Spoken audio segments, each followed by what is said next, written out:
Okay, so just as I mentioned in class on Wednesday or on Thursday, excuse me, I'm going to be lecturing online for this one just because we ran out of time in class on Thursday. So we're going to be talking about the Persian Empire in this quick lecture. So few people today can boast a longer and prouder history than the Iranians, descendants of the ancient Persians. Not only did they build the greatest empire of the ancient Near East, but they also absorbed the ancient civilizations they ruled, in particular that of Mesopotamia. They then added their own distinctive touches and passed them on to Islamic civilization, but still one of the main cultural traditions of modern times. Therefore, this remarkable people who have survived and flourished from antiquity to the present have been a major connecting link with our past. Now, we first encounter the Persians around 2000 BCE, emerging from the grassy steppes of the Central Asia in the north. And at that point, they were closely associated with two other peoples, the Medes and the Aryans.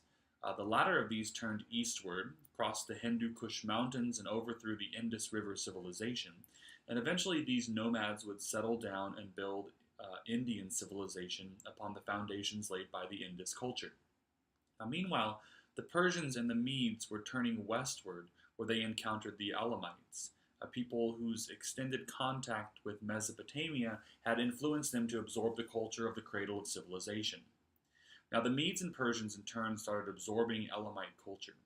One need only look at the relief sculptures of the Persians with their curly beards and stiff formal poses to see the connection with Mesopotamia. However, the process of becoming civilized was a long one um, for these people, since they were still on the northeastern fringes of the older Near Eastern cultures. When they emerged fully into the light of history in the pages of the Greek historian Herodotus, they are still very nomadic in their customs and values.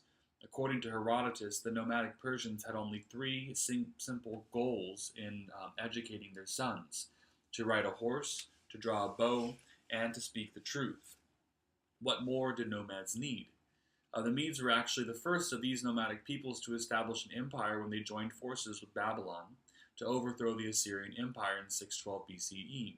And in the aftermath, Babylon took the richer civilized lands of the Fertile Crescent, while the Medes took the more extensive but wilder lands to the north. Now, among their subjects were their compatriots, the Persians. It is here that we encounter the founder of the Persian Empire. Now, Herodotus gives us a very detailed and somewhat fanciful account of Cyrus the Great's rise to power. As in the stories of so many great men and legendary figures in history, from Sargon of Kish and Moses to Oedipus and Romulus and Remus, Cyrus barely survived infancy due to a royal death sentence from a king nervous about the child's destiny. Now, in each story, someone saves the baby, who grows up and comes back to overthrow the king who tried to do him in. Now, what these ensured that he would not have to race from no, sorry, excuse me. Now, what does seem clear is that Cyrus led the Persians in revolt against the Medes and overthrew them around 550 BCE. Now, although the Medes' old neighbors were certainly glad to see the powerful Median state overthrown, they soon found that their new neighbor, Persia, was an even more dangerous foe. Cyrus first turned westward against Croesus, king of Lydia and Asia Minor, a land renowned for its wealth, as seen in the old saying, rich as Croesus, to denote how wealthy someone is. In order to deal with the tough Lydian cavalry, Cyrus placed camels in front of his lines. Now, the Lydians' horses, unused to camels' strange smell, panicked and bolted, giving Cyrus the victory and Lydia. Cyrus next turned south against Babylon, whose empire was seething with revolt. Herodotus claims that Cyrus had his troops divert the course of the Euphrates so they could march into the city's unguarded river gates. However, true that may be, Babylon's empire collapsed like a house of cards, leaving Cyrus the master of a huge empire.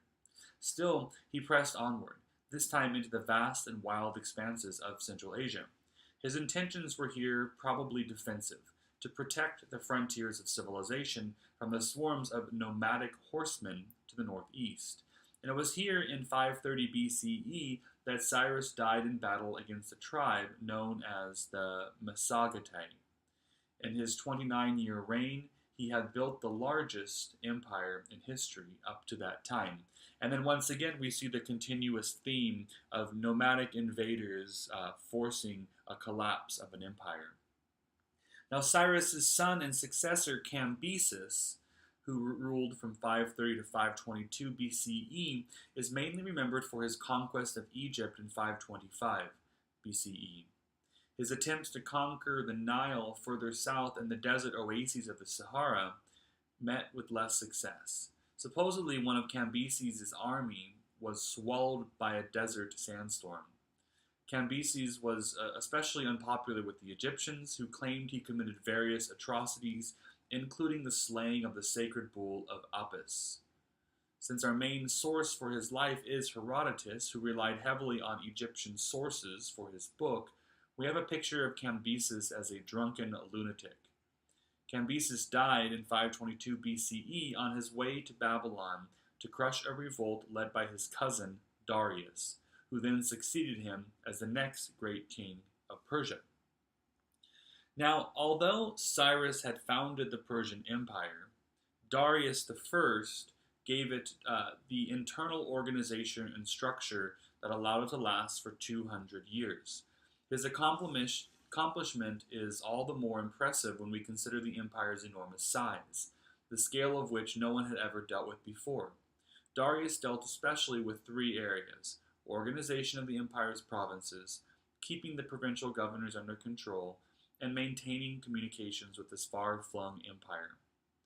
Now, organizing the provincial government presented two options. Darius could either create small provinces with governors too weak to rebel, but also too weak to defend their provinces against invasion. Or he can create large provinces, able to defend themselves, but also more capable of defying his authority. Now, he created about 20 large provinces called satrapies. These ensured that he would not have to race from one end of his empire to the other, defending against every little tribe that decided to attack. Each such campaign might involve years of preparation, marching, and fighting. Meanwhile, the frontiers would be vulnerable to attack, involving more years of campaigning and leaving the king with little time for other duties. Since larger provinces gave the governors, known as satraps, a lot of power, Darius took several precautions to keep his satraps from rebelling.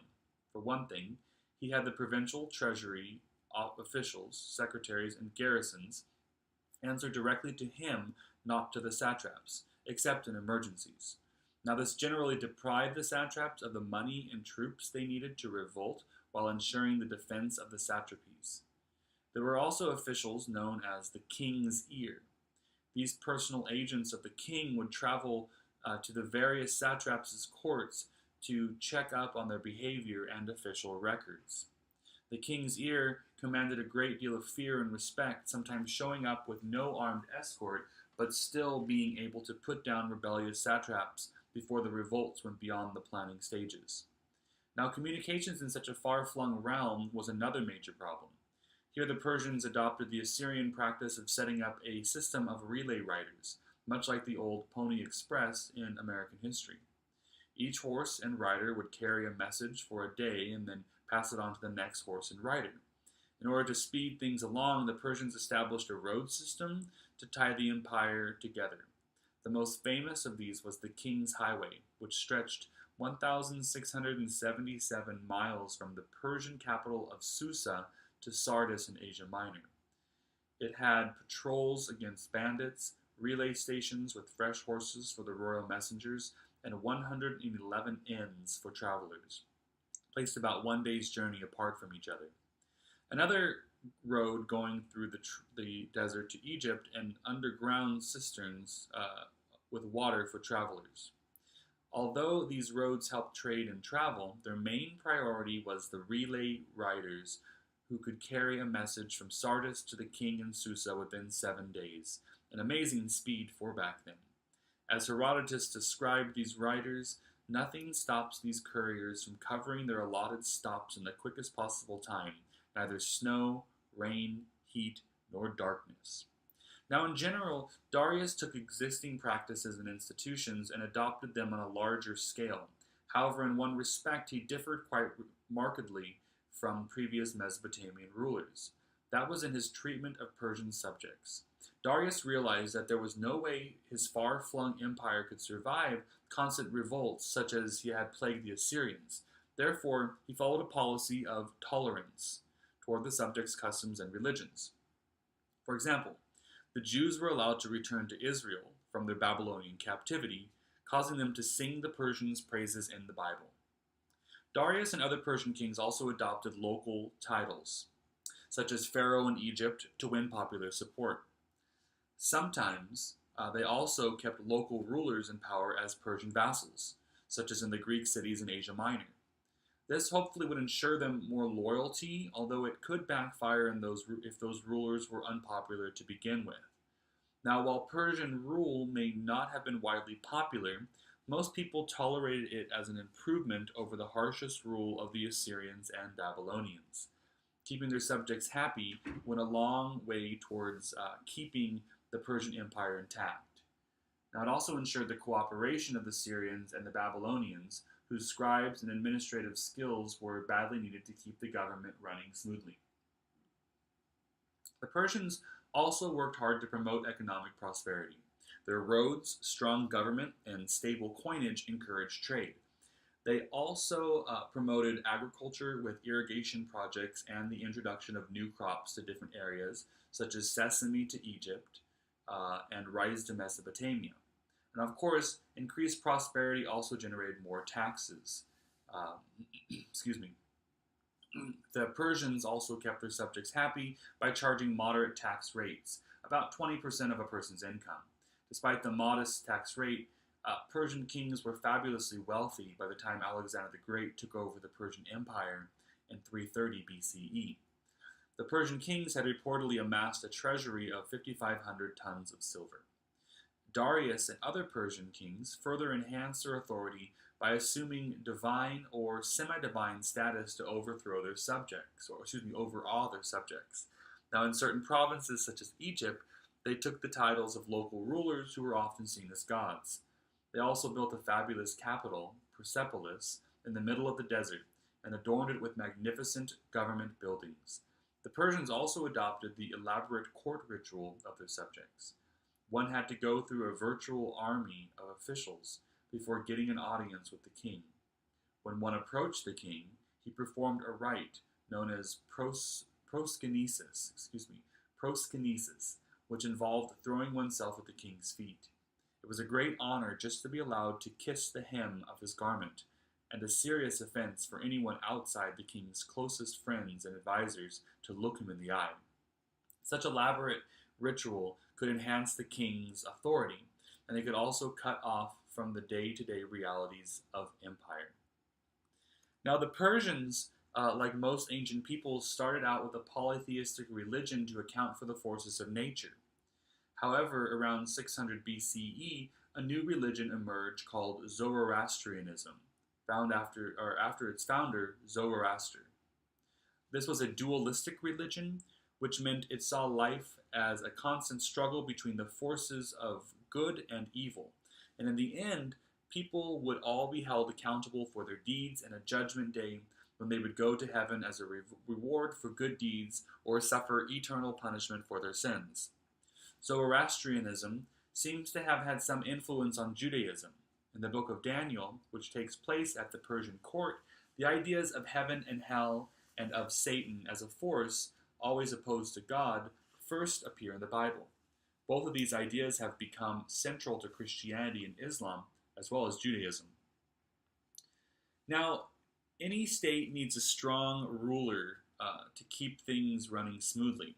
And after the death of Xerxes in 464 BCE, the Persian Empire lacked a strong hand, and as a result, various problems developed that fed back upon one another and led to Persia's decline and fall. For one thing, the weak rulers led to numerous provincial revolts, especially in Egypt, which always had detested Persian rule. Secondly, the Persian satraps also became more independent, ruling their satrapies more as kings than as the king's loyal subjects. And they even carried on their own foreign policies and waged war on each other. which only added to Persia's problems. Now, revolts and unruly satraps caused serious economic problems for the empire.